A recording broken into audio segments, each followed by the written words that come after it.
आज की वीडियो में मैं आपको 15 अंडररेटेड हॉरर मूवीज के बारे में बताऊंगा फॉर हॉरर लवर्स। जहां पर मैं ऐसी कोई मूवी रेकमेंड नहीं कर रहा हूं, मैंने ये सारी मूवी पर्सनली देखी है जो कि काफी ज्यादा अंडररेटेड है एंड जेन्युइनली काफी अच्छी है। एंड अगर आप मेरी तरह हॉरर मूवीज के बहुत बड़े फैन हो तो आई एम हाईली श्योर कि आपको ये मूवी काफी पसंद आएगी। वेल इसी के साथ ज्यादा समय वेस्ट ना करते हुए चलिए वीडियो को शुरू करते हैं। Number 15 the at night. अब ये मूवी 2021 को आई थी जो कि एक कोरियन हॉरर मूवी है जहां मूवी के अंदर हम दो मॉन्क्स को फॉलो करते हैं, जिनमें से पहला मॉन्क काफी ज्यादा यंग और उतना ही चेयरफुल रहता है एंड दूसरा जो मॉन्क रहता है वो अपने मिडिल एज में रहता है और वो बहुत ज्यादा सीरियस रहता है। अब इन दोनों को एक बहुत बड़ा काम दिया जाता है जहां पर उन्हें एक डीमन को वापस से जिंदा होने से रोकना था। असल में हजारों साल पहले एक शैतान हुआ करता था जिसने नर्क के दरवाजों को खोल दिया था एंड उसे बड़ी मुश्किल से रोका गया, जिसके बाद उसकी आंखें जिसमें उसकी सारी एनर्जी बसी हुई थी उसे अलग अलग करके दुनिया के अलग अलग कोने में सील कर दिया गया। लेकिन प्रेजेंट टाइम में होता क्या है कि उनमें से एक आंख रिलीज हो जाती है जो कि अपने दूसरे आंख से कनेक्ट होने की कोशिश कर रही है और अगर ऐसा हुआ तो वो शैतान वापस से जिंदा हो जाएगा।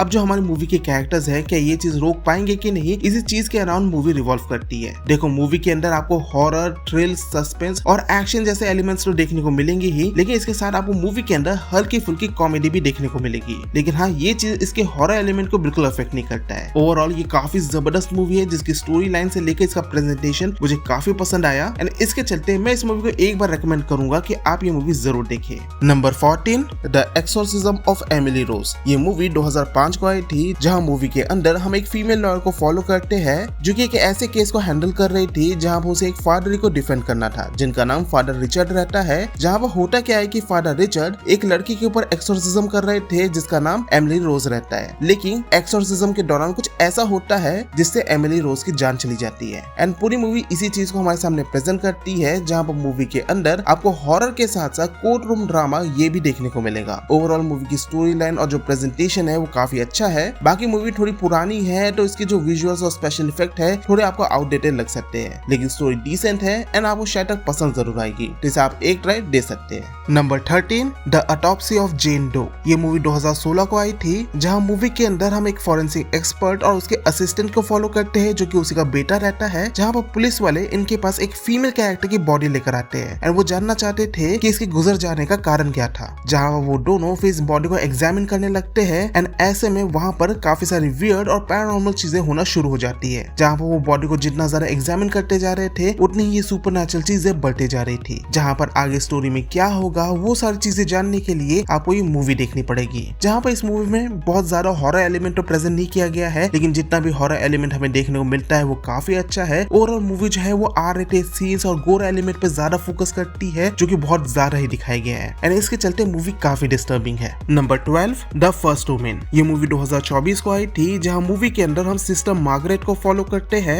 जो कि रोम के सबसे बड़े और सबसे प्रसिद्ध चर्च में आती है ताकि वो वहां पर शपथ लेकर अपनी नन बनने की शुरुआत कर सके। लेकिन जैसे ही मार्गरेट वहां पर पहुंचती है तो उसे उस चर्च की रिगार्डिंग कई सारी चीजों के बारे में पता चलता है, कई सारे डार्क सीक्रेट्स के बारे में पता चलता है एंड इसके अलावा मार्गरेट को यहाँ पर क्यों भेजा गया है उसका भी कारण उसे पता चलता है। जहाँ पर जो भी चीजें फिर बाद में रिवील की जाती है वो बहुत ज्यादा शॉकिंग था। Overall it's really a good horror movie जिसका प्लॉट काफी इंटरेस्टिंग है एंड हॉरर एलिमेंट काफी डिसेंट है। जहाँ पर अगर आपको वो पोजीशन वाली सुपरनैचुरल टाइप की हॉरर मूवीज देखना पसंद है so it's really a great choice. Number 11 the ritual. अब ये मूवी 2017 को आई थी जहाँ पर मूवी के अंदर हम कुछ दोस्तों के ग्रुप को फॉलो करते हैं जो कि हाइकिंग करने के लिए एक जगह पर आए रहते हैं। जहाँ पर इनके प्लान बनने के पीछे भी एक अच्छा खासा रीजन है जो कि आपको मूवी के अंदर पता चलेगा। जहाँ पर होता क्या है कि ये लोग जो है वो एक फॉरेस्ट से गुजर रहे होते हैं एंड उसी दौरान वहाँ पर वो कुछ अजीब से चीजों को महसूस करने लगते हैं, प्लस उन्हें कुछ अजीब अजीब से विजन्स भी आने लगते हैं जो कि काफी डिस्टर्बिंग था और हर पल ऐसा लग रहा था कि उन पर किसी ने नजर रखा हुआ है। अब यहाँ पर एक्चुअल में हो क्या रहा है, यहाँ पर क्या चल रहा है, वो सारी चीजें जानने के लिए तो आपको ये मूवी देखनी पड़ेगी। जहाँ पर मैं आपको ये बता देता हूँ कि भले इसका आपको फर्स्ट हाफ उतना इंटरेस्टिंग ना लगे, लेकिन सेकंड हाफ से जो स्टोरी एलिवेट हुई है वो बहुत ही ब्रिलियंट है। मतलब जब पता चलता है कि एक्चुअल में यहाँ पर क्या चल रहा है और इन सब के पीछे किस एंटिटी का हाथ है, तो वो वाला जो पार्ट था वो काफी इंटरेस्टिंग था एंड काफी ज्यादा थ्रिलिंग और सस्पेंस से भरा हुआ भी था। एंड यहाँ पर हमें एक एंटिटी दिखाया जाता है जो कि मतलब मैं बोलूंगा बहुत ही ज्यादा भयानक था। Number 10 the Vatican tape. ये मूवी 2015 को आई थी जहाँ मूवी के अंदर हम एंजेला नाम की कैरेक्टर को फॉलो करते हैं जो कि काफी प्यारी, इंटेलिजेंट और स्ट्रॉन्ग फीमेल कैरेक्टर कैरेक्टर रहती है, जहाँ पर पहली नजर में एंजेला एक नॉर्मल पर्सन जैसी लगती है, लेकिन आगे जाके हमें पता चलता है कि इसकी जो बिहेवियर है वो कभी कभार काफी वियर्ड से हो जाते हैं एंड कभी कभार ऐसा लगता है कि एंजेला की बॉडी को किसी अलग पर्सनैलिटी ने टेक ओवर कर लिया है, जहाँ पर हमें आगे जाके पता चलता है कि एंजेला जो है वो असल में पोजेस्ड है। लेकिन कहानी इतनी सिंपल नहीं है, जहाँ पर हमें जब उस पोजीशन के बारे में चीजें बताई जाती है तो वो काफी ज्यादा सरप्राइजिंग था। Overall it's a really decent horror movie, जिसका हॉरर एलिमेंट तो उतना ज्यादा मुझे हिट नहीं किया, लेकिन इसकी कहानी, इसका जो प्लॉट था वो काफी इंटरेस्टिंग था। ये एक मीडियम लेवल की हॉरर मूवी है जो कि आपको बहुत ज्यादा डराएगी भी नहीं, लेकिन आपको वो एवरेज टाइप की मूवी भी नहीं लगेगी। ओवरऑल जो चीजें प्रेजेंट की गई है वो डिसेंट है। Number 9, apostle. अब ये मूवी 2018 को आई थी, जहाँ पर ये मूवी एक फैंटेसी हॉरर मूवी है, जहाँ मूवी के अंदर हम थॉमस रिचर्डसन नाम के कैरेक्टर को फॉलो करते हैं, जिसकी बहन को कुछ लोग किडनैप करके एक टाउन में ले जाते हैं जो कि एक आइलैंड के ऊपर बसा हुआ था। अब ये जो टाउन है वो बाहरी दुनिया से बहुत ही कम कनेक्टेड है और यहाँ की जो चीजें है वो काफी डिफरेंटली चलती है। इस टाउन में किसी तरह का क्राइम नहीं होता है, यहाँ पर अमीरी गरीबी का कोई चक्कर नहीं है और टैक्स देने का झंझट नहीं है। यानी सुनने में ये टाउन काफी बढ़िया लगता है, लेकिन इस टाउन के ऐसे रूल्स और रेगुलेशन है जिसे अगर फॉलो नहीं किया गया तो पनिशमेंट काफी ज्यादा हार्श और ब्रूटल हो सकती है। अब थॉमस जो है इसी टाउन में आता है, जहाँ पर उसे इस टाउन के रिगार्डिंग काफी सारी चीजें पता चलती है। इस टाउन के बारे में पता चलता है, यहाँ के लोगों के बारे में पता चलता है और ऑल्सो इस टाउन की गॉडेस के बारे में पता चलता है, जहाँ पर टाउन के लोग उस गॉडेस को काफी ज्यादा मानते हैं, काफी ज्यादा पूछते हैं। अब इन सारी चीजों के दौरान मूवी में आगे क्या होता है एंड क्या रिचर्ड अपनी बहन को ढूंढ पाएगा कि नहीं, और क्या उसकी बहन सच में इस टाउन में है कि नहीं, वो सारी चीजें जानने के लिए आपको ये मूवी देखनी पड़ेगी।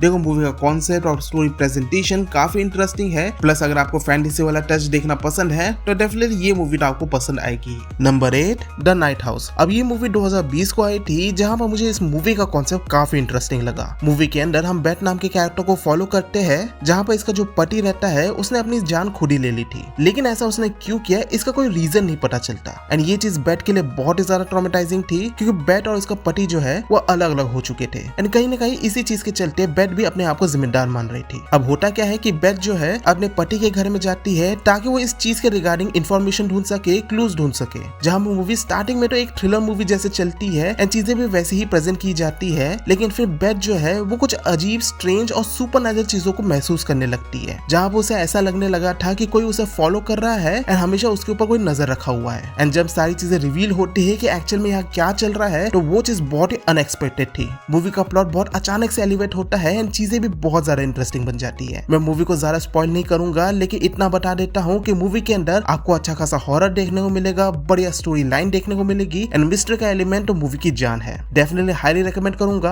आप ये मूवी जरूर देखें। Number 7, antlers. ये मूवी 2021 को आई थी, जहां मूवी की कहानी एक ओरेगन नाम के टाउन में सेट है, जहां मूवी के अंदर हम लूकस नाम के कैरेक्टर को फॉलो करते हैं, जो कि एक 10 साल का बच्चा रहता है, जहां पर हमें पता चलता है कि इसके जो फैमिली मेंबर्स है वो किसी चीज से इन्फेक्टेड रहते हैं एंड इसके कारण वो धीरे धीरे करके जो है म्यूटेट होते जा रहे थे। उनका जो बिहेवियर है वो काफी ज्यादा वियर्ड और एनिमलिस्टिक सा हो जा रहा था एंड वो काफी ज्यादा अग्रेशन और रेज में रहते हैं। एंड इन सब के बावजूद भी लूकस जो है इस बारे में किसी को नहीं बताता है एंड उन्हीं को जो है घर के अंदर क्वारंटाइन करके रखता है। जहाँ पर इस पर्टिकुलर मूवी में हमें वेंडिगो का कॉन्सेप्ट दिखाया गया है एंड उसे बहुत ही क्रिएटिव मैनर में यहाँ पर प्रेजेंट किया गया है, जहाँ पर वेंडिगो जो है नॉर्थर्न अमेरिका का एक अर्बन लेजेंड है एंड यहीं पर उसे बहुत ही अच्छे और क्रिएटिव तरीके से यहाँ पर प्रेजेंट किया गया है। ओवरऑल ये मूवी सरप्राइजिंगली काफी अच्छी है एंड मूवी के कुछ सीन बहुत ही बेहतरीन तरीके से प्रेजेंट किए गए हैं। Number 6, malignant. ये मूवी 2021 को आई थी, जहां मूवी के अंदर हम मेडिसन नाम के कैरेक्टर को फॉलो करते हैं, जिसे अजीब से विजन्स, अजीब से ड्रीम्स आ रहे होते हैं, जहां पर वो किसी सीरियल किलर को एक क्राइम करते हुए विटनेस कर रही थी। लेकिन शॉकिंग बात ये रहती है कि ये सारी चीजें एक्चुअल में हुई रहती है, जहां पर फिर ये क्वेश्चन आता है कि वो सीरियल किलर कौन है जिसे मेडिसन ने अपने सपनों में देखा था। तो वो सारी चीजें जानने के लिए तो आपको ये मूवी देखनी पड़ेगी, जहां पर इसके अराउंड जो स्टोरी बिल्ड की गई है ना वो काफी इंटरेस्टिंग है। मूवी के अंदर आपको काफी जबरदस्त जंप स्केयर, हॉरर एलिमेंट देखने को मिलेगा एंड इसके साथ मूवी में अच्छा खासा एक्शन भी है। लेकिन मूवी का जो ओवरऑल सेलिंग पॉइंट है वो इसकी स्टोरी है। इसकी स्टोरी बहुत ही ब्रिलियंट है, जो कि मैंने प्रेडिक्ट नहीं किया था कि इस तरीके से टर्न आउट होगी। नंबर 5, ब्राइटबर्न। ये मूवी 2019 को आई थी, जहां मूवी के स्टार्टिंग में हम टोरी और काइल जो कि कपल होते हैं उनको फॉलो करते हैं, जो कि एक ब्राइटबर्न नाम की जगह पर रहते हैं, जहां पर उनके घर के पास एक स्पेसशिप जो है वो क्रैश होती है एंड दोनों उस चीज को चेक करने के लिए जाते हैं, जहां पर उन्हें स्पेसशिप से एक बच्चा मिलता है। एंड क्योंकि उनकी कोई संतान नहीं थी तो वो डिसाइड करते हैं कि वो इस बच्चे को अडॉप्ट करेंगे एंड उसका नाम वो ब्रैंडन रखते हैं। यानी कि यहाँ पर हमें सुपरमैन वाला कॉन्सेप्ट दिखाया गया है, लेकिन चीजें यहाँ से काफी ज्यादा डार्क टर्न ले लेती है जब ब्रैंडन 12 साल का होता है एंड वो अपनी सुपर पावर्स वगैरह जो है वो डेवलप करने लगता है। लेकिन इसके साथ साथ वो साइकोपैथिक टाइप की पर्सनैलिटी भी डेवलप करने लगता है, जिसके बाद आगे जो चीजें प्रेजेंट की जाती है वो काफी ज्यादा गोर, काफी ज्यादा ब्रूटल होती है। एंड यहाँ पर जो ब्रैंडन को लेकर जो फियर फैक्टर क्रिएट किया गया है, जो हॉरर एलिमेंट प्रेजेंट किए गए हैं, it's really amazing to watch.